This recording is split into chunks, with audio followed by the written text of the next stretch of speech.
ওই জন্য আমরা যে কোনো মানুষ কোনো জিনিসকে কদর করি না যতক্ষণ না তার মর্যাদা না বুঝি, তার সম্মান করি না। আমি মমতাজুল ইসলাম আপনাকে একটা কথা বলে দিয়ে যাচ্ছি, খুব মনোযোগ দিয়ে শুনবেন। আপনাদের গ্রামে একটা লোক মোটরসাইকেল নিয়ে ঢুকছে, তা আপনার সাথে সাইকেলে ধাক্কা লেগেছে রাস্তাতে, তা আপনি পড়ে গেলেন সাইকেল থেকে। তা আপনি সাইকেল থেকে উঠে ওই লোকটাকে খুব গালাগালি করছেন, অমুকের বাচ্চা, অমুক তমুকের বাচ্চা, তাই এটা ওটা।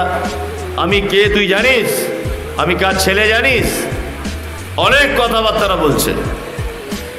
লোকটা মোটরসাইকেল থেকে দাঁড়িয়ে আছে, কিছু বলতে পারছে না, গালাগালি করছে ওই ছেলেটা অকথ্য ভাষায়।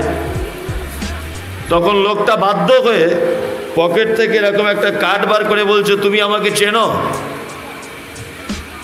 তা কার্ডে লেখা আছে যে শীতলকুচি থানার বড়বাবু। মোটরসাইকেলে গ্রামে এসেছিল। আচ্ছা বলুন তো, এতক্ষণ যে গালাগালি যে ছেলেটা করছিল, ও গালাগালি দেবে না প্যান্ট ভিজে যাবে? এটা দেখার পরে ওর প্যান্ট ভিজে যাবে। এতক্ষণ গালাগালি দিচ্ছিল কেন? ওই জন্য আমরা যে কোনো মানুষ